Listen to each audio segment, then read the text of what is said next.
Okay, so you want to own a golf course. Buy some land, plant some grass, dig a few sand traps, and watch golfers pay you every time they want to spend a Saturday morning chasing a little white ball.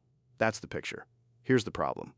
The grass itself might be your single biggest and most unforgiving monthly expense. The clubhouse restaurant often loses money on purpose just to keep members happy.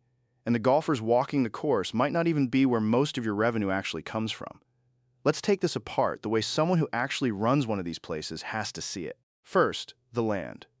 A regulation 18-hole golf course needs somewhere between 150 and 200 acres, depending on the layout and how tightly the holes are packed together. In a rural area, that land might cost a few $1,000,000. Near a major city, where golf courses increasingly compete with developers who would rather build houses on that same land, the price can run into the tens of millions. This tension between golf and real estate development is one of the quiet threats hanging over this entire industry, and we'll come back to it. Then comes construction, and building a golf course is a far more specialized job than most people realize. You need a golf course architect to design the layout, and top designers charge significant fees for their work alone. Then you need to shape the land itself, moving enormous amounts of earth to create the rolling fairways, the elevated greens, and the strategic bunkers that make a course interesting to play. A full irrigation system, the underground network of pipes and sprinkler heads that keeps every blade of grass alive, can cost several $1,000,000 on its own for a full 18 holes. Altogether, building a quality golf course from raw land can run anywhere from $5 million to $20 million before you've sold a single round. And here's a cost that catches almost every new owner off guard. The golf course itself is basically a living, breathing product that requires constant, expensive care simply to exist. This is where the grass comes in, and it deserves special attention because it explains so much about how this business actually runs day to day. A golf course needs a dedicated maintenance crew working nearly every single day of the growing season, mowing greens as often as once a day, mowing fairways several times a week, and constantly monitoring soil health, watering schedules, and pest control.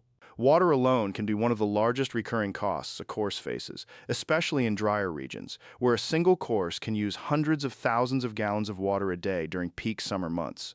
Fertilizer, specialized grass seed, and pesticides add hundreds of thousands of dollars a year on top of that. A course that lets its maintenance budget slip for even one season can visibly decline, and golfers notice immediately.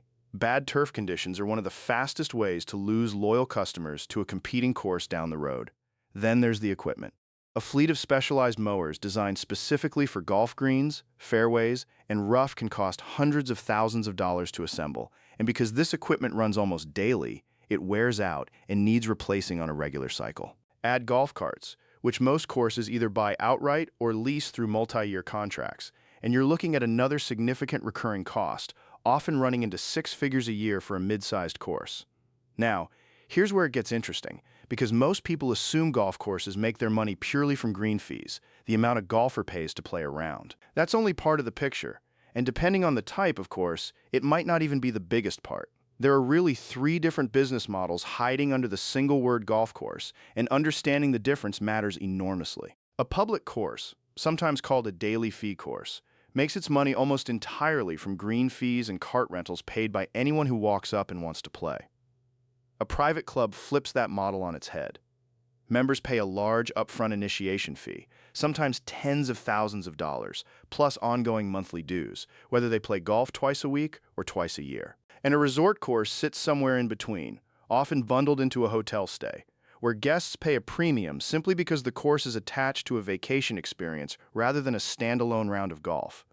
Here's why that distinction matters so much financially.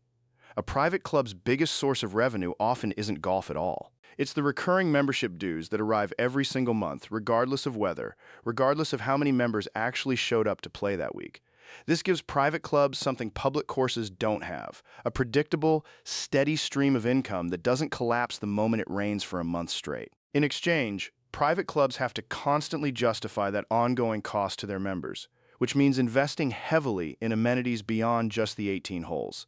This is exactly why so many private clubs operate swimming pools, tennis courts, fitness centers, and banquet halls for weddings and events. None of that is really about golf. It's about making membership feel worth the monthly bill, even during the months a member barely picks up a club. And here's the twist inside that twist. The clubhouse restaurant at many private clubs is often run at a loss, or close to break-even, on purpose. Members expect a nice place to eat after a round, and a club that skimps on food quality risks losing members entirely. So many clubs treat dining as a required amenity rather than a genuine profit center, making up the difference through dues instead.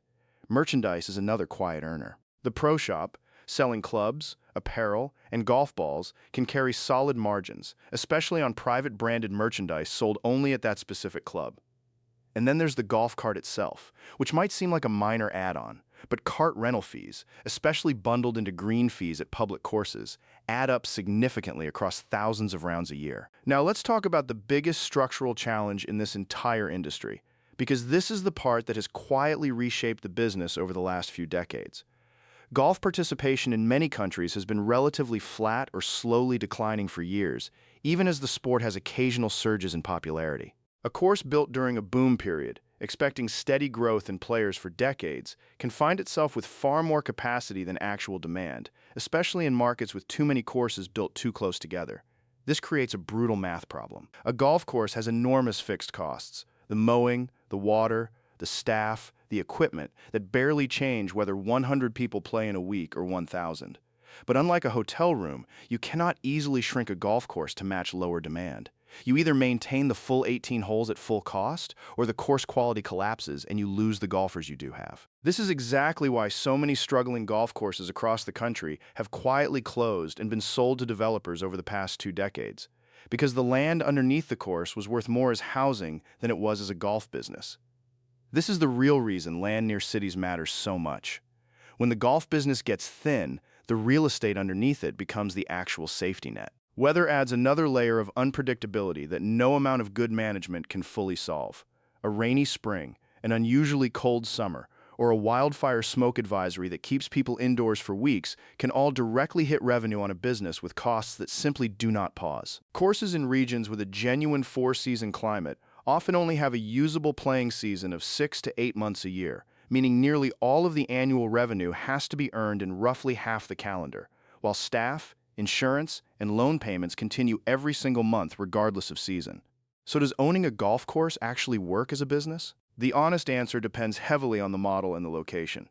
A standalone public course competing purely on green fees in a region already crowded with other courses is fighting an uphill battle against thin margins and a slowly shrinking pool of regular players. A well-run private club, with a strong waiting list, healthy membership dues, and enough additional amenities to justify the monthly bill beyond just 18 holes, operates on a completely different level.